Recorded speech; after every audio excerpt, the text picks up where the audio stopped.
大人啊，免礼。诸位，你们也都知道，这祥和洋行准备染指两淮的盐业，我委托古先生全权梳理两江的钱粮，他的命令就是我的命令。此事性命攸关，大伙儿都要小心啊！哪个装糊涂或者底下和洋人勾勾手指头，我拿他试问。哎，古先生，请上座吧。哎呀，请。啊，哎，来，快点，哎。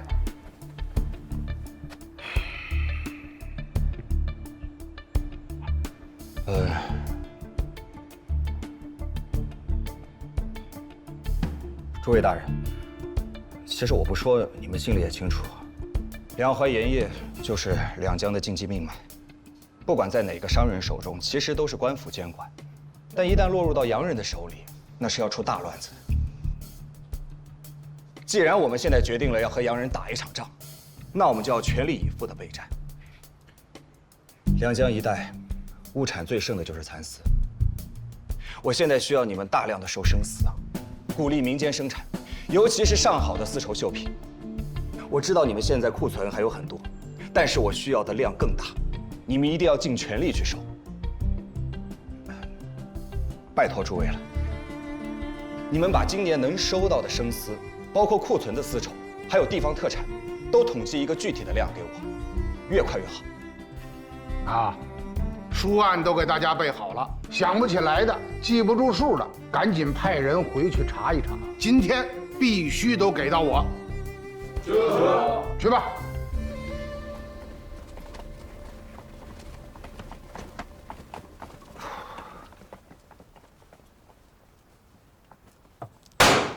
起来吧，让我坐会儿。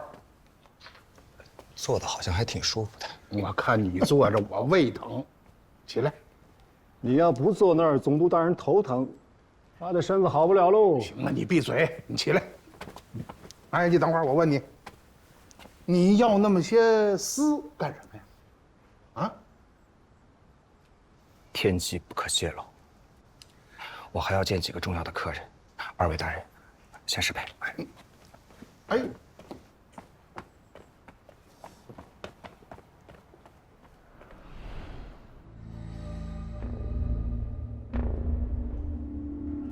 李先生，那么悠闲，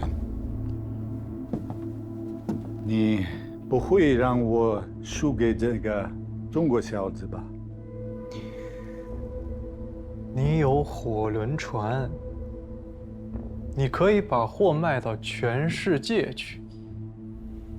东印度公司难道打不赢两江总督府吗？你觉得这个幸福的中国人能赢我吗？他也许会赢你，也许会赢我，但是他赢不了这艘船。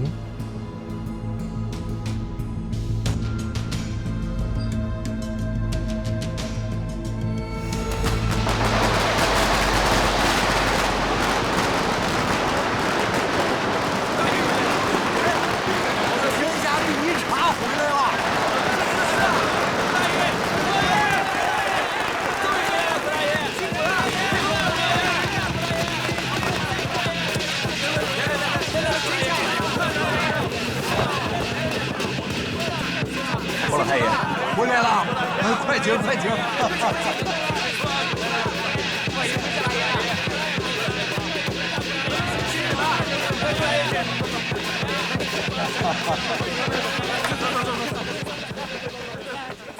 这是这些年跟洋人做生意的账，你仔细的看一下。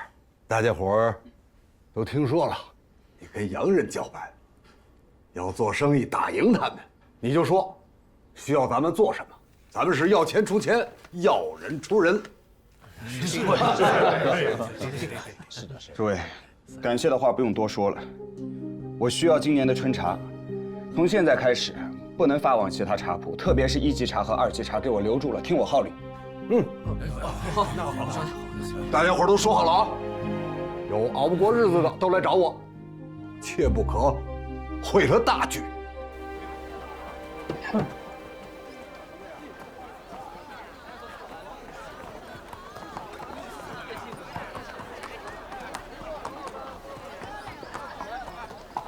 林兄，等你一天了。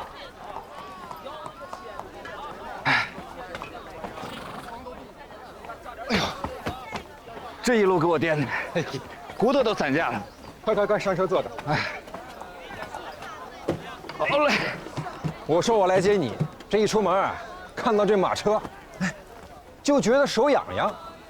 几十年没赶了，这一上手，还挺稳。怎么样，敢不敢坐？敢啊！你走稳一点啊。小子还挺挑。这样。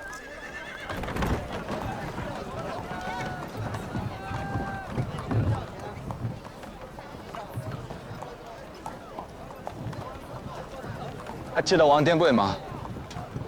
我怎么不记得？他无子无女，失踪以后只有几个债主子成天寻他。他的那些票号当铺呢？那就天晓得喽。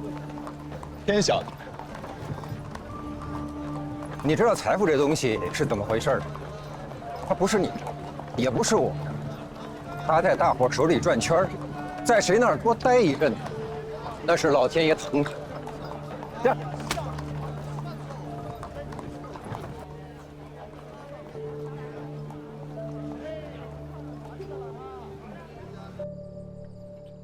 不是说我这兄弟在南京做大生意了吗？嗯，怎么回到咱们这儿，整得跟饿死鬼投胎似的？也不知道为什么一见到你们啊，特别饿。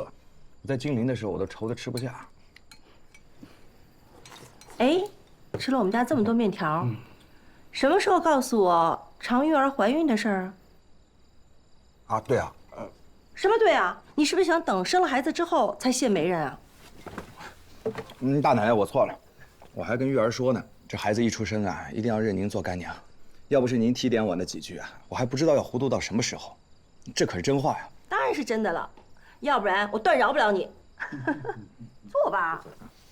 不过，你们是怎么知道的？啊，我们派人送了点药去。什么都不知道，这老娘一走，日子过得不怎么样啊。哎，行了，兄弟，讲正事儿吧。带了什么大买卖来？你可不知道这10天把我累的。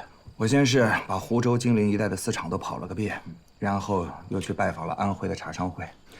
从你们这儿走以后，我还要去杭州见吴财神，他常年经营丝绸，他的库存肯定很多。再然后我还要去趟京师，拜会一下总理衙门。为什么呀？我最近啊研究了一下万国公法，这万国公法里说，在各国行商都是自由的。那我国出口印度的，主要就是茶叶、丝绸、药品、瓷器这么4大类。瓷器嘛，我不是很懂，其他3样我还有些门路，还是之前的那个思路。我想绕过东印度公司。你想把东西直接运到印度？如果可能的话，我想再走远一点，一直往西过印度洋，到英国人、美国人那里去卖。他们既然能来，我们为什么不能去啊？来，喝一个，这有点吓人。我也喝一杯。我听说你跟祥和洋行在盐田产权上有个半年的赌约，怎么会还有功夫去整这些事儿呢？大奶奶觉得我能赢吗？不能赢吗？眼下这个局面一上来肯定是赢不了。想要生意做得大，市场就得大。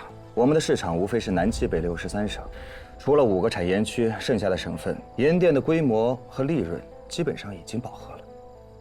那祥和洋行他们的利润从何而来啊？左手倒右手啊，直接卖给东印度公司。他们想让资本进到盐业，多花点钱，他们也愿意。至于东印度公司再想卖给谁，那就天晓得了。不过他们的市场那么大，这点盐他们还是吃得下的。兄弟，你一个人跟东印度公司打，你觉得可能吗？你这是以一人之力敌一国呀，志气是很大，但根本做不到。我之前出国，你也知道，也是卖给当地代理商，利润是高一点，但是我们做这洋人的船，出国的机会不是经常有。你要在那儿建立一个自己的商业基础，恐怕10年、20年都不够。我可没10年20年，做不到，做不到。人力有时尽。再说，在这个时代里做这样的生意，都不算经商了，那是国家和国家的较量。你是太异想天开。你进的蚕丝、茶叶，这些货物要押多大一笔资金呢？大清国明文规定，不允许商人自由出国做生意，对吧？你这是犯王法。你还要租赁英国商船，海关能同意吗？商船会答应吗？据我所知，上海的商船基本都是东印度公司的。还有最后一件，就算你克服所有这些困难，把东西运到印度，我问你，哪儿是你的货站？哪儿是你的大本营？哪儿是你的分店？谁是掌柜？谁是伙计？你到的时候，两眼一抹黑呀！你卖给谁去啊，兄弟？可是这茶叶和蚕丝都是有时效性的，最多也就是2、3个月的经营时间吧。茶叶会老，蚕丝会旧，这一不小心就会血本无归啊！夫人，没明白？我当然明白了，他是想敲山震虎，让东印度公司把吃进去的盐田产权再原原本本的给吐出来。可问题是，想照方抓药，能办得到吗？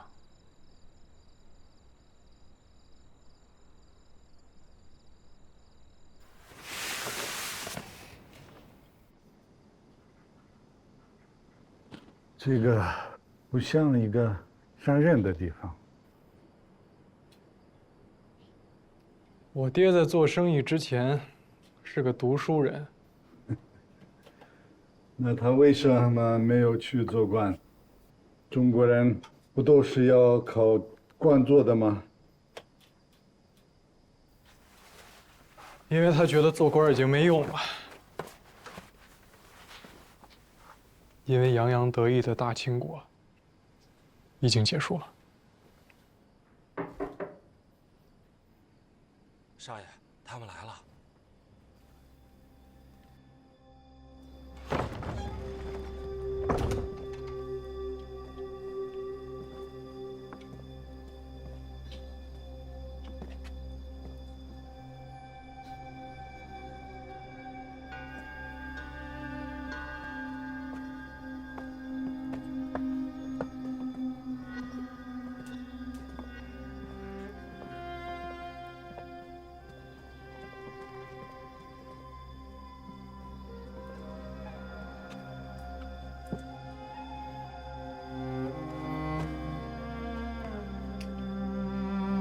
给大人请安。李钦，本都奉旨抄家，你可知晓啊？请大人说的再详细一些。你把盐田的地契抵押给了祥和洋行，使两江元气大伤。本都此次进京负荆请罪，圣母皇太后震怒。想你和你爹虽然是捐官出身，但毕竟是大清臣民，如若幡然悔悟，咱们还有商量；否则，可就别怪我无情了。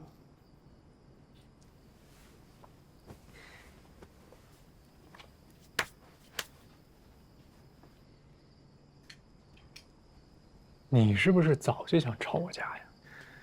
自从我爹死了之后，不知道有多少人惦记着我们李家的家产。按照大清律，我还要把你抓捕归案。是的，李钦先生现在已经成为仙河洋行的合伙人，你们没有资格抓住他。这是我国公使给他开具的身份证明。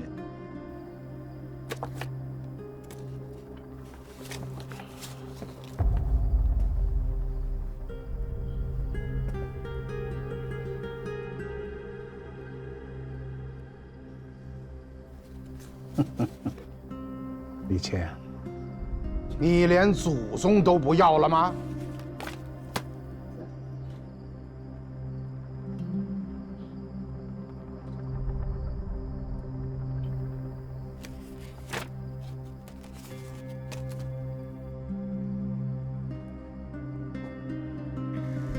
我没祖宗。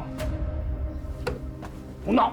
你是石头缝里蹦出来的？什么叫没有祖宗？鬼话！我要认姓古的人做祖宗吗？我连我爹姓李还是姓古都不知道，没人告诉我他们埋哪儿了，我也不知道他们是谁。我爹死了之后啊，我才发现这天底下好像就我自己个儿。您就甭费那心了。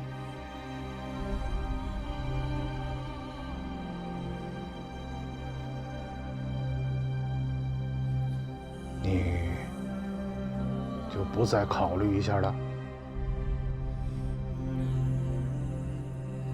你的话说完了，走吧。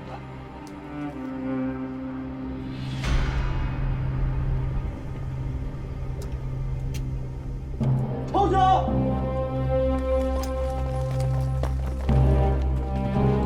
亲本家人，奈何做贼呀？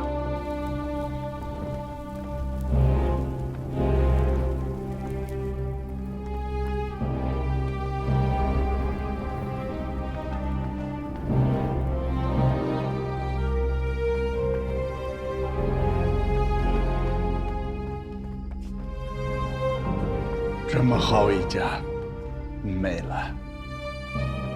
我的家早就没有了。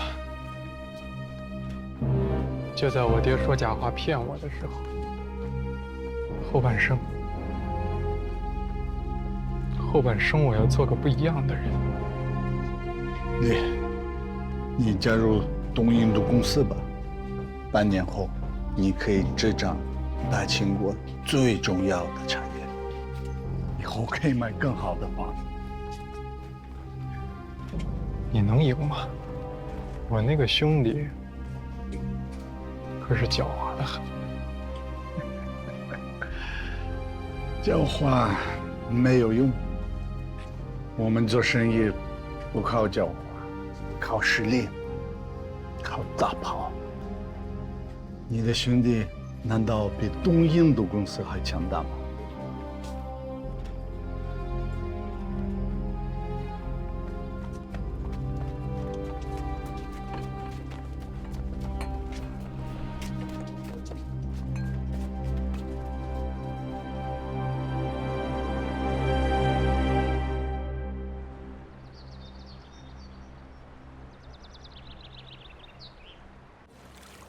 五兄弟，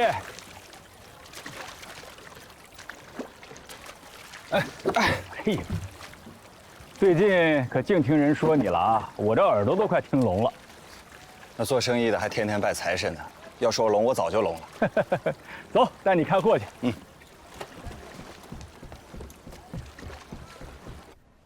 五兄请进，打开吧。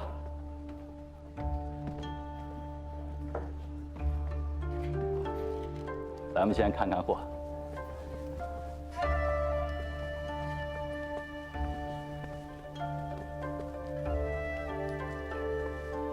这简直……怎么样？我自认为是见过上等绣品的，接了你的货，我才发现，我之前看到的都是些垃圾。这徽州的刺绣啊，自然也是不错的。但是跟这杭州和苏州的比起来，那肯定是比不过。你再看我这些绣娘，那都是在宫里当过差的，自小除了拿筷子用手以外，其他什么用手的活儿都不干。为什么呢？你看我们这双手啊，只要是干过一点粗活，就没那么圆润光滑了。我这些绣娘们自小学习刺绣，事事都得人伺候。不瞒你说，每天得用上好的蜡护手，这样才会在这些丝绸上几千针、几万针的刺绣，而不留一点痕迹，也不会把这绸面上磨起一点毛来。这可都是我们丝绸行业的大机密，你不干这个，我才敢告诉你。财神，您真是把生意给做到家了，不像我，贪多嚼不烂。来坐，你们下去吧。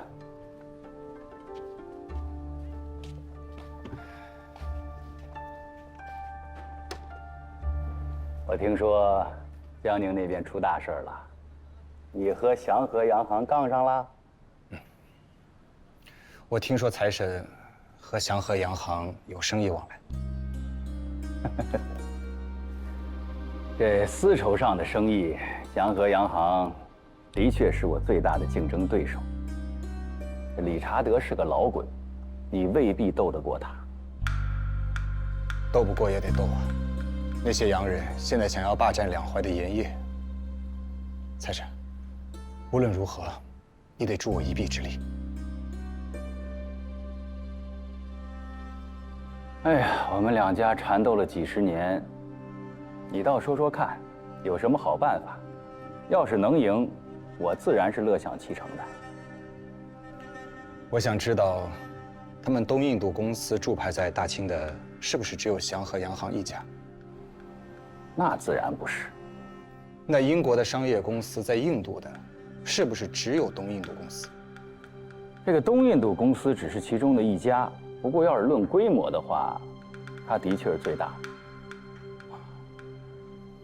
规模我不需要太大，其实我这个办法是从《战国策》里学来的，可以帮助吴兄你扫平你的竞争对手。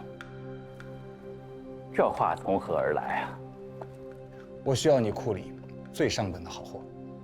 这好办，你看上什么了尽管说，要运到哪里，我租船给你运过去便是。不能用普通的船运，我想联系一下英国公司，用他们洋人的船运到印度，或者干脆直接运到英国。我还需要你陪我跑一趟上海，面见海关道的赫德大人。我要出海西行，围魏救赵。这船我怕是租不来。这船，自然有人帮我租。我知道你跟赫德大人交好，所以我怎么也得拉着你陪我一起。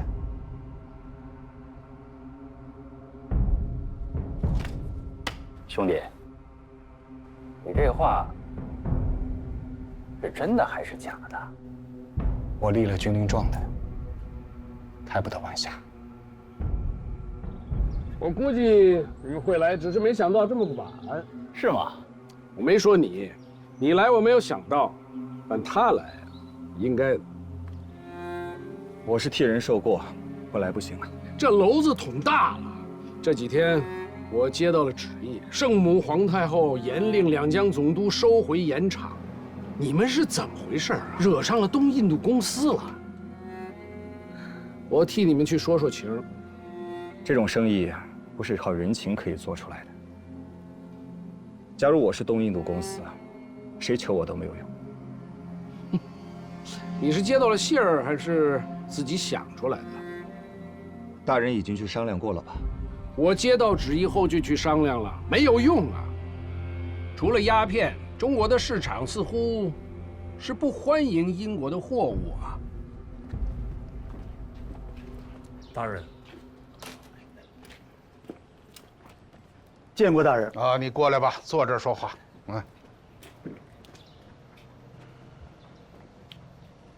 我问你啊，你们盐业工会现在掌握了多少家盐铺啊？回大人的话，加上新开的这117家，总共是305家。你这305家，我且不算你新开投入的价钱，算你盈利最满的时候，一年有1000万两吗？啊，没有那么多吧，估算下来也就是900万辆，上下浮动也不大。关键，它这只是毛利，它这就不对了。怎么就不对了？你们股东家最近阵势闹得很大，你不知道吗？您指的是股东家去安徽做茶？何止是做茶呀，丝绸、药材他都搞起来了，而且现在在外边还大张旗鼓的要运一批货去英国。我想联系一家和东印度公司有竞争关系的英国公司，联手和他们一起做茶叶、丝绸、药品等生意，让这家英国公司做我的销售，我做货主分配货物。我可以担保，我这边进的所有货物，质量是最上乘的，价格可以用最低的价进。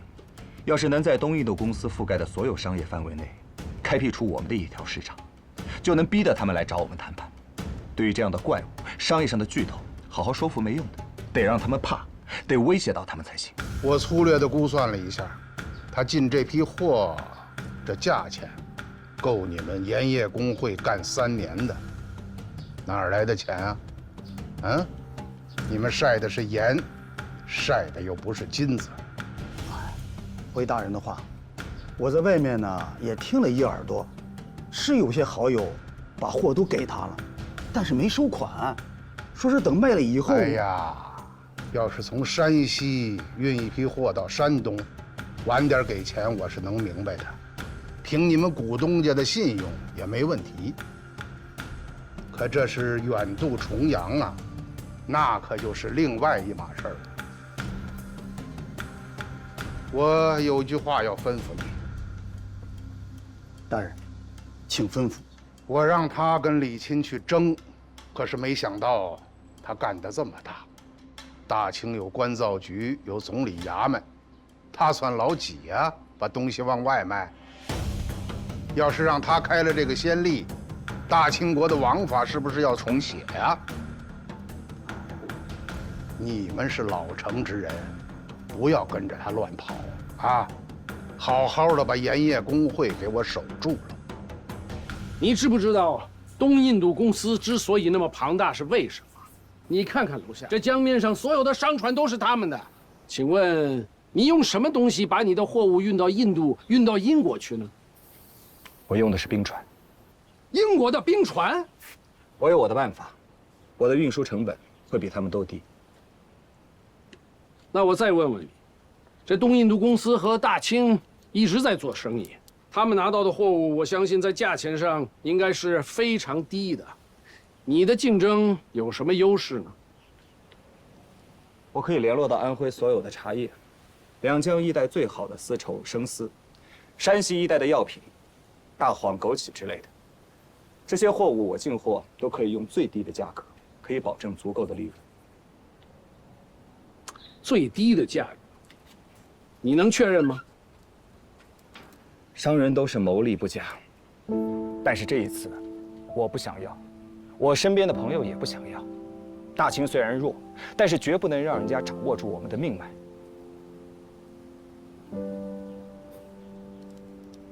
啊，无非就是今年我们江南的丝绸生意不做利润了，这一点我可以做保。那其他的呢？这茶叶和药材的商人也都是这么想的吗？赫德大人，你不要小看我们这些手无寸铁的商人。经商之道，小到谋生，大到谋国，商战一样可以包括。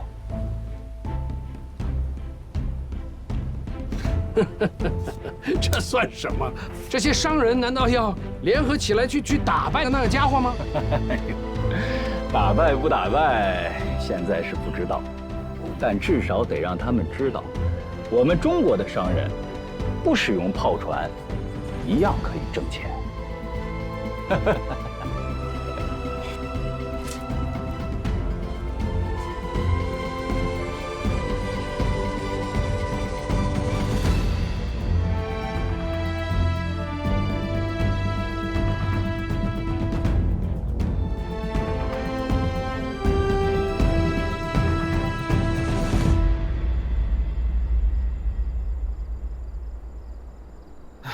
幸好出来了，不然啊，就像置身地狱一样。这洋人呀，还听不惯咱们那戏呢，哐哐哐，掀那大锣太闹。哎，我问你，你这回是斗气儿啊，还是来真的？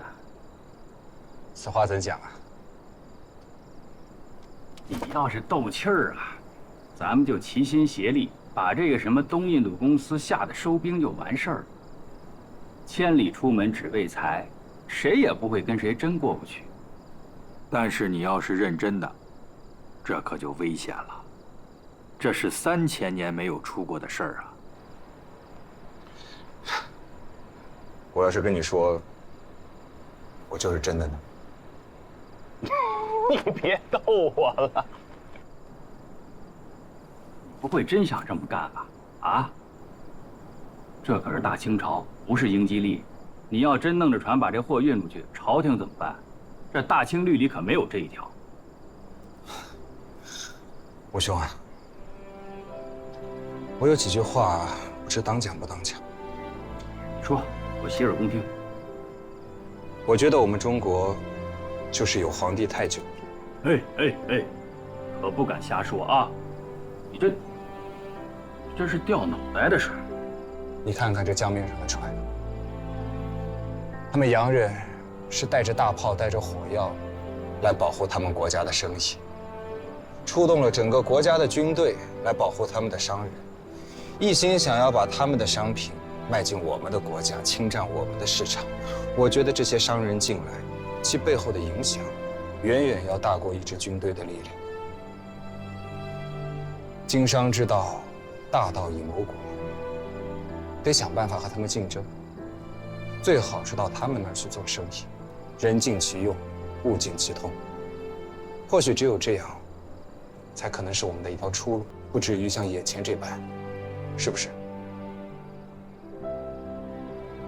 我现在能看到模模糊糊的一条路，但是却道不清楚。你觉得我说的对吗？也对，也不对。但甭管对不对，你这份志气，哥哥是赞赏的。但是，你想做的这些事情啊，说实话，哥哥觉得大清朝做不到。再过个100年，能不能做得到，我不知道。但我们这代人肯定是看不到了。行，这天色也不早了，我也该回去了。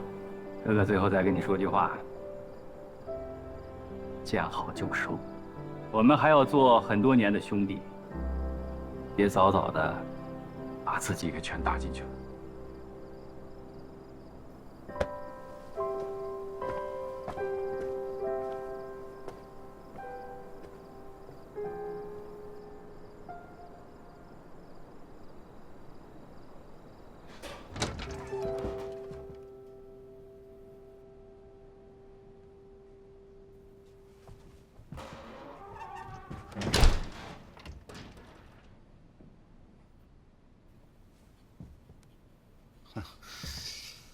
苏小姐真是个妙人呐！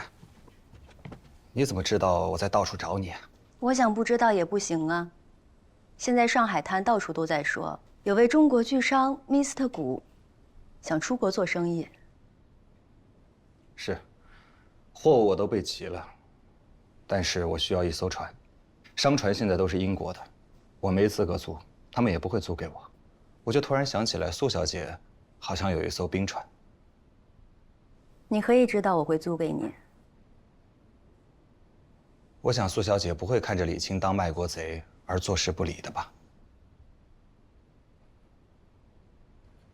其实我很好奇，苏小姐一会儿跟这个交好，一会儿跟那个交好，像只变色龙一样，究竟是为何？好奇多久了？一直都好奇。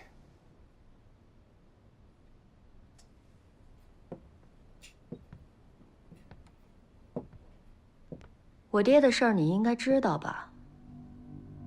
板门抄斩，九族一灭。皇亲贵胄，信天主教尤多。我的养父是西堂主教，当年靠着他的朋友们帮忙把我送到香港，后来派到天王身边，联络旧交，刺探军机。可惜天王不成事，毁了多年基业。天国虽亡，但我的世仇还在。大清气数已尽，那时候我就偷偷把有用的人才带出去。我不知道大清国要变成什么样，但不管变成什么样，都比现在这个样子强。聊聊船的事儿吧。我确实有一艘能调度的船，花钱就能用。一艘葡萄牙炮舰，装你那些货是够的。但问题是，这船你没资格租。你的那些货在名义上要找一个洋商来接手，他做大班，你做中国东家。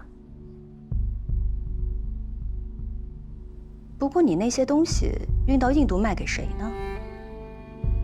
你怎么就知道我一定要把东西卖到印度呢？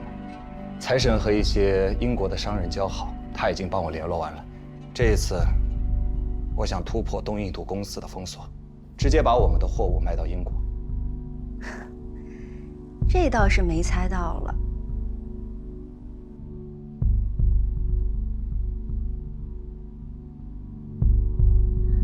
明天我把船长约出来，你带上出面拿货的英国商人，双方签合同吧。这可能是天底下第一份合同，第一份中国的大生意人以个人名义越洋经商的合同，了不起啊！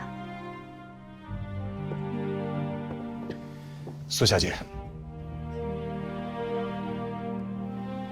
谢谢你。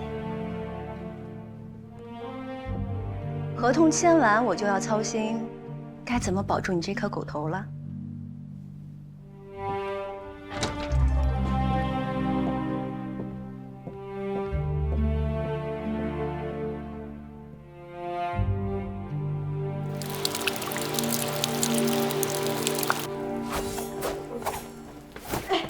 呀，你怎么回来了？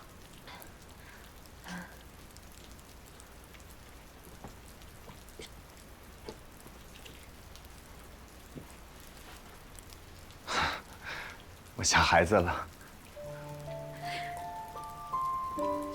你说是女儿还是儿子？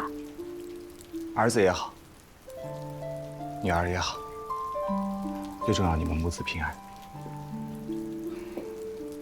我在外面跑了好久，我好想你们。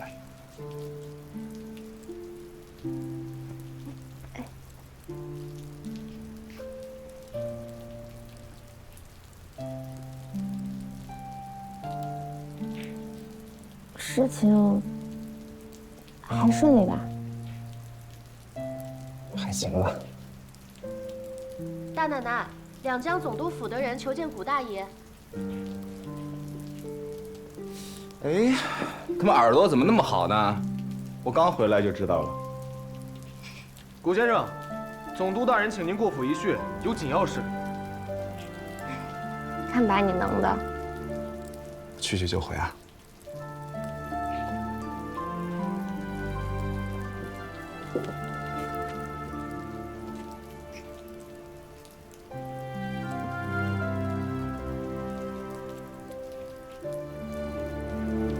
想玩就玩吧，别伤着自己。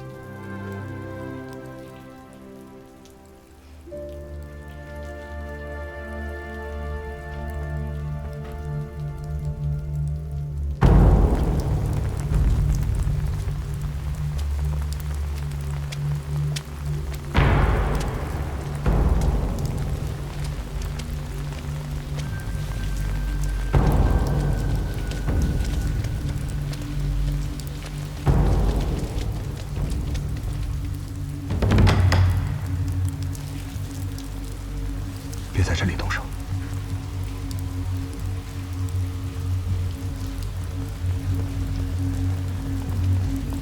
走。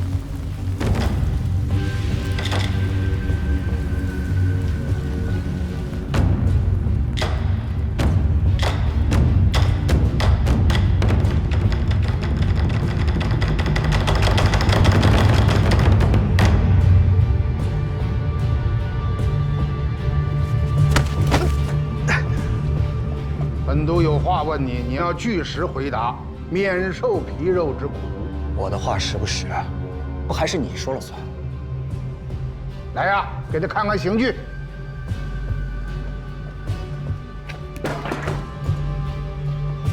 顾平原，你是聪明人，别让我问第二遍啊，否则这皮肉之苦你是吃不消的。我问你，你进货用的那么些的银两，是从哪儿来的？朋友的。这就不好了吧？啊！来呀，用刑！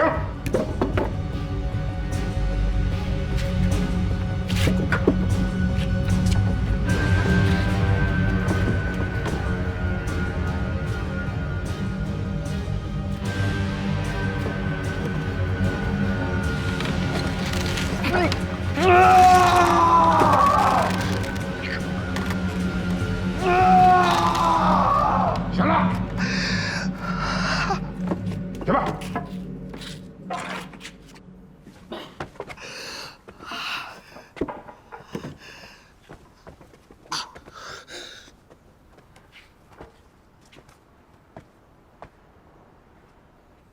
咱们看看，你从安徽进的茶叶，前后有700万两；从山西一地进的药材，主要是大黄，有100多万两。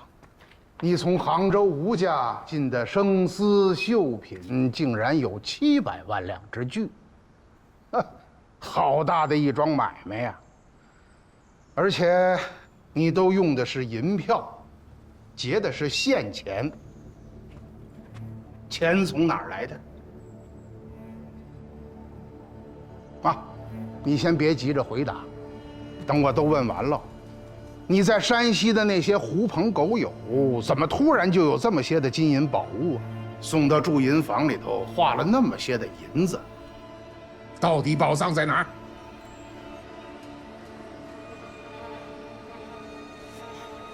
大清1年岁入才多少啊？你是富可敌国的大生意人呐！我的每一笔生意都是在帮你的忙，到头来你就这么对我？哎呦，我不能不问呐。圣母皇太后都知道了。家产丰厚的人我见得多了，可是像你这么着，一下就拿出1、2千万两来，跟闹着玩似的，几天之内就进了这么多的货，我没见过。我现在问你还是好的，我要是问不出来，把你送进京去，那些人可就没我这么客气了啊！哎呦，我求你了，你就告诉我吧。天，你还要不要了？嘴上说关心两江两淮的生计，怎么了？都是假的吗？假倒未必假啊，就是真让洋人弄走了，哎，我也有办法对付，拼着就是挨一顿斥责就是了。可你真把我吓着了，姓谷的，你到底想干什么？你这钱到底是从哪儿来的？啊？一直在盯着我，不是我盯着你，是有人盯着你，还有人告了御状，上边下了话要查，我能怎么办？来人，在这儿，把我先扶起来。走。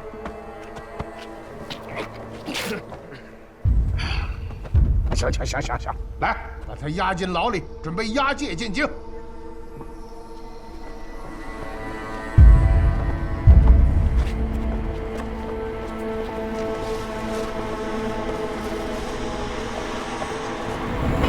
两江总督裁断，经查，商人谷平原以逃犯之身敛聚不明之财，违背本国之商法，5日后见送进京，家产抄没。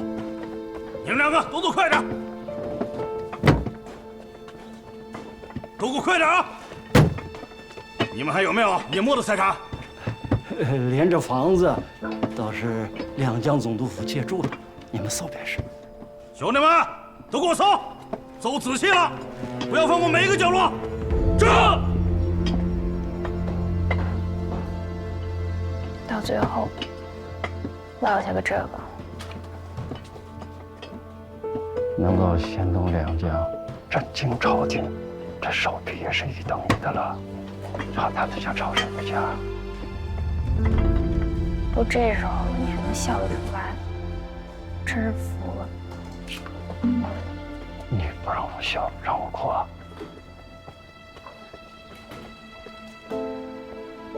昨儿你去见他了吗？就见了一面，旁边有人也没能多说。他就问你和孩子怎么样，他说你等他，他来启明。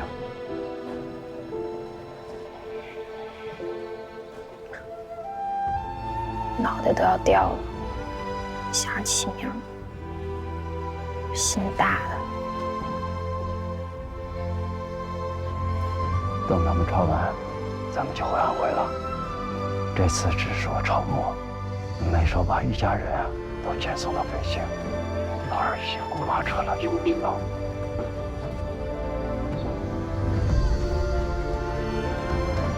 你们谁是家主？签下字。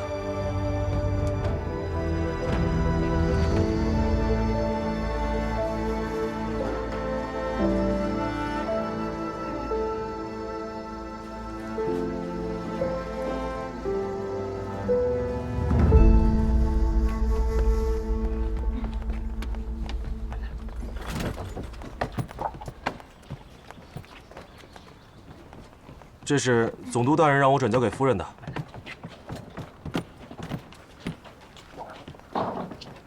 这什么呀？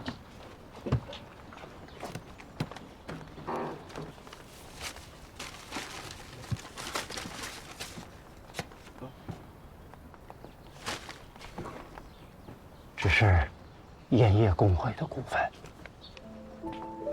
这是买他脑袋的钱，不要也罢。你拿好了，你要不要，让他自己决定。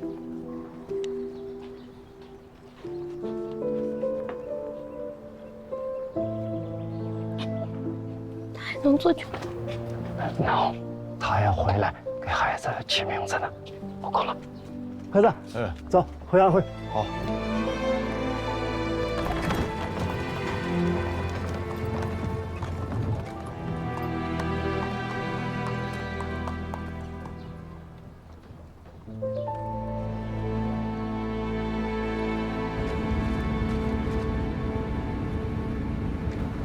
Have you seen Lee? Lee? Yes. Look at this.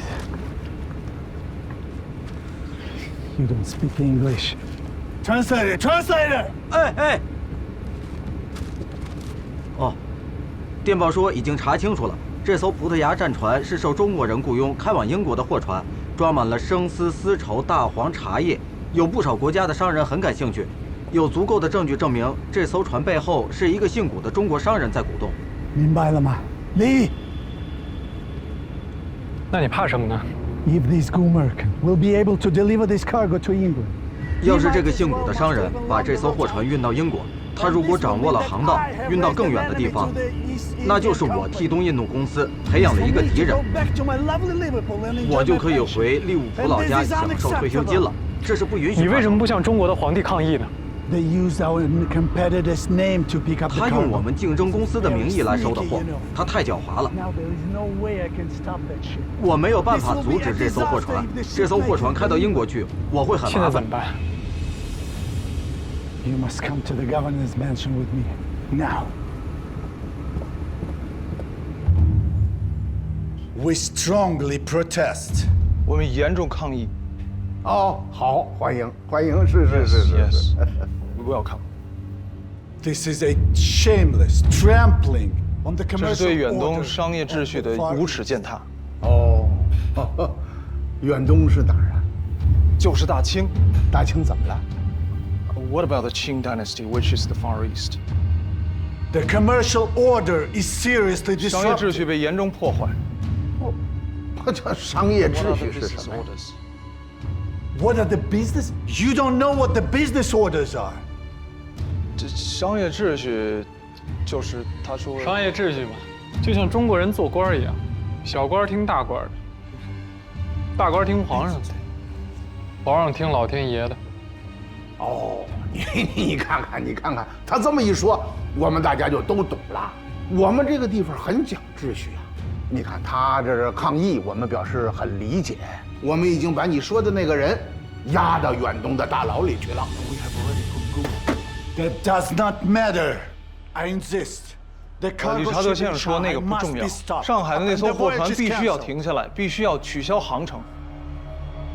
哎呦，据我所知啊，我们大清没有任何一艘船送到海上去啊！你误会了。 No. The denial is useless. I demand 抵赖是没有用 equal 的， commercial 他需要一 negotiations. 次平等的商业谈判。哎呀，这么说就不好了啊！我们现在不就是在谈判吗？你抗议，我们也理解。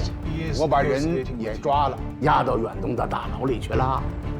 但是至于你说让把那条船停下来，那是一条葡萄牙的战船呐，英国人雇佣的它，我怎么有资格让它停下来呢？你找错人了。理查德先生想要知道，古平原是不是真的在监狱里？哦，当然在，刚刚用完刑。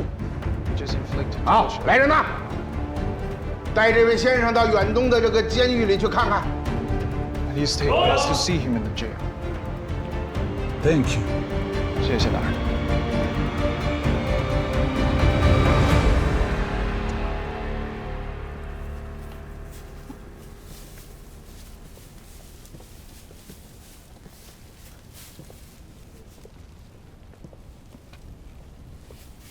It's here.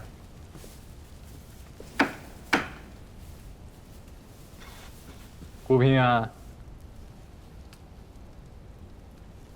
你现在是抄了家，又下了大狱，你比我还惨啊！你看看你效忠的那些人，他们现在是怎么对你的，又是怎么对我的？你是真正的好笑，啊？哼！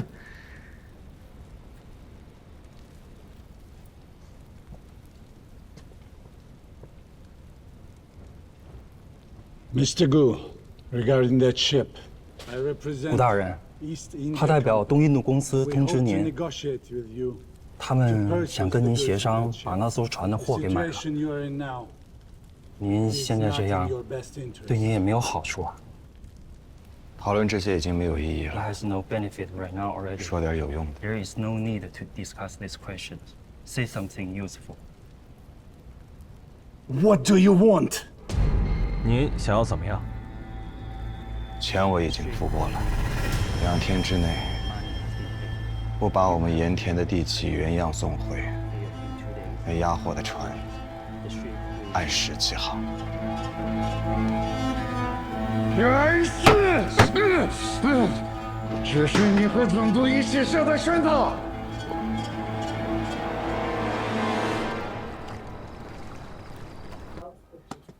Mr. Hart. Mr. Richards. Have a seat.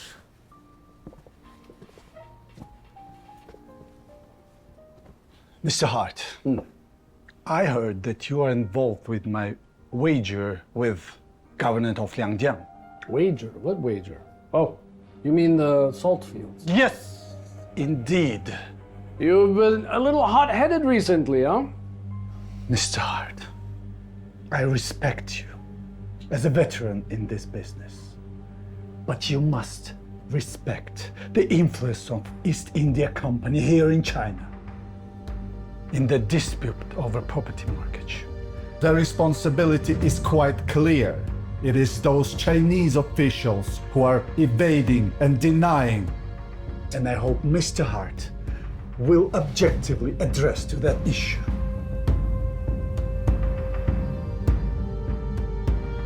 I am employed by the Qing government as the head of the customs.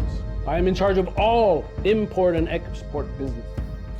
I believe I've been very objective in treating your company, and I've never meddled in the normal business of your company. Now, this accusation of yours, where does it come from? This all is a breach of agreements. We do not mind the competition. But if a Chinese merchant will independently disobey his government's law and openly provoke us, if it weren't for your connivance, do you think he would have done it? I understand. Now, I would like to ask you, in all of this business, what have I done?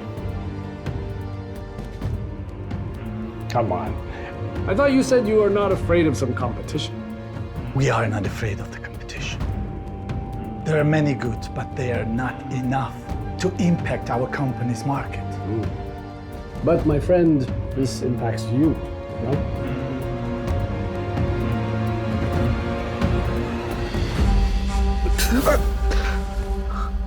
干嘛？你这个猴崽子，进来了了不起啊？啊！我现在2条腿都紫了。哎呦，我不用点刑也不行啊！哎，那个理查德跟疯狗似的，到处告状。哎，这事儿要是办成了，我给你个大礼。哎，你就放我回安徽就行。我在两江待不久了，这2年两江恢复的不错，老九呢也把军队遣散的差不多了，老虎没了爪牙，也就没了威胁。朝廷呢让我回去，也许做个军机大臣，也许什么事儿都没有。朝廷要成立个商部，下旨让我们几个老臣推荐。哎，你看看。你自己也说过商道谋国，你做了这个职位，不比那些什么都不懂的官员强多了吗？啊，这要是给了旁人，做梦都会笑醒。我仔细想想，这一生经过我手的银子，倒是不少。但只有在安徽种茶的那段日子，才最踏实，最快乐。商道谋国不假，那也得可谋之国才行。凭你两江总督府的身份和地位，都应对不了那些洋商，凭什么我行？哎，咱俩也算是朋友，你跟我说句实话啊！我知道，你进货用的都是现钱，钱是哪儿来的？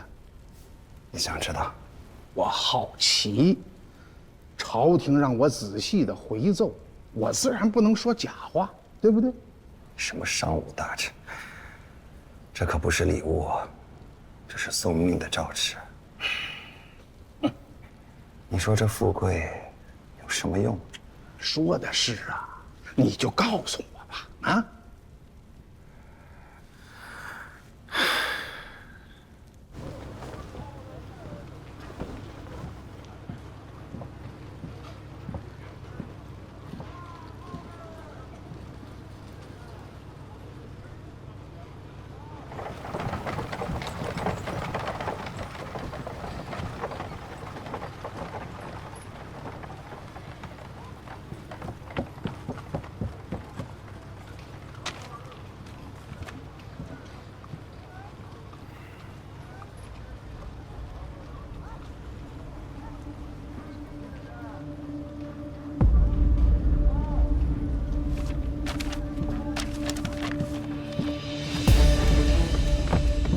我相信古平原集中了他所有的身家来做这件事情，但是一艘船上的货物再多，他不可能对东印度公司产生商业冲击。如果你能够坚持下来，获得2淮盐业的经营权，你知道意味着什么吗？你将获得大清官办产业的1/5，以此作为跳板，你可以获得无可计量的财富。你要相信我，这是他能够想到的最大的威胁。这不算是商业行为，这甚至算不上聪明。这是一种中国式的手案。雷，你知道你在说什么？我知道。比起被这些官僚玩弄，我宁可要一个公平。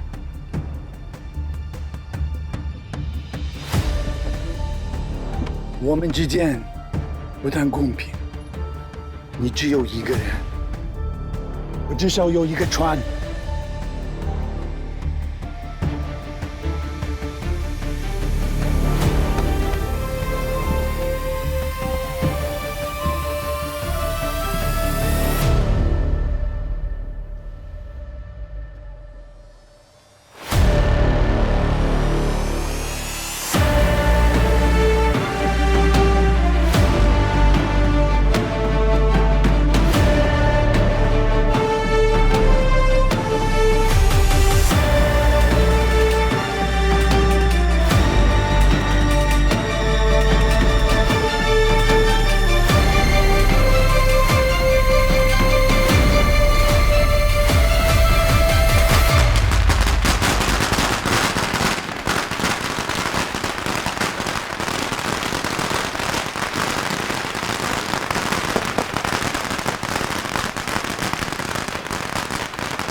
行。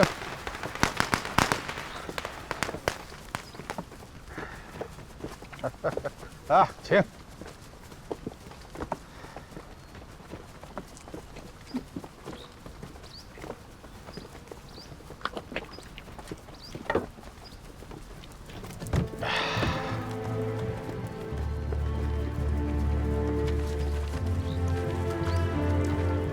So, is this good merchant?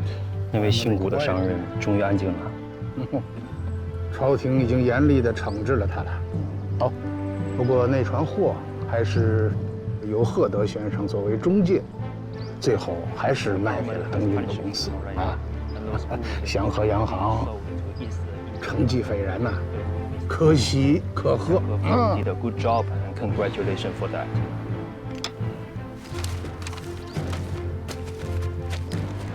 啊，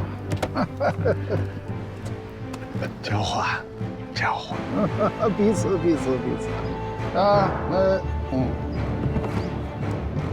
好，好，各位大人看这边。3, 2,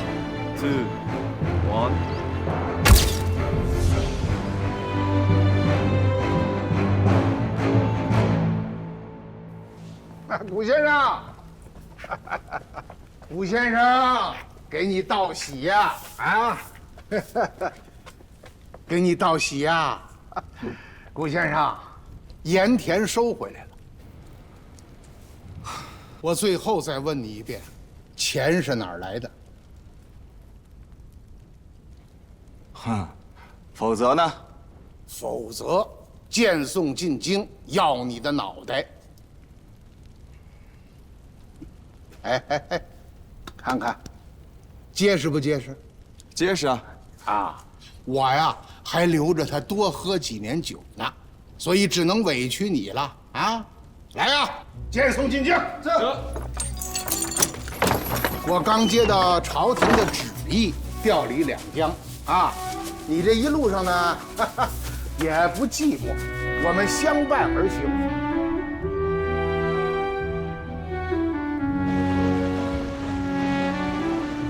臣押送钦犯刚刚离开两江地界，钦犯因在狱中染恶疾而死，已焚化其尸。在场多人可以作证。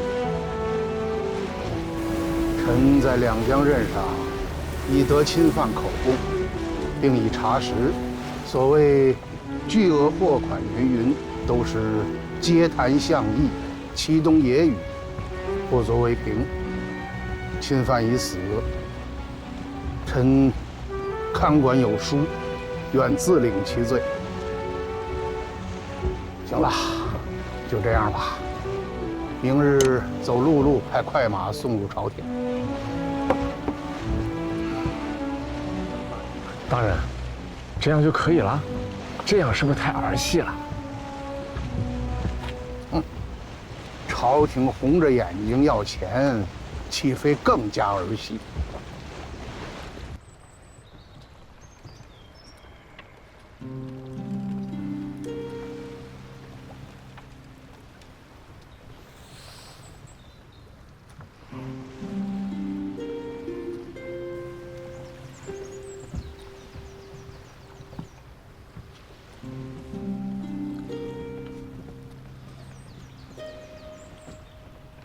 不用怀疑，你已经死了。瑞林把你交给我的时候，你就是个尸体。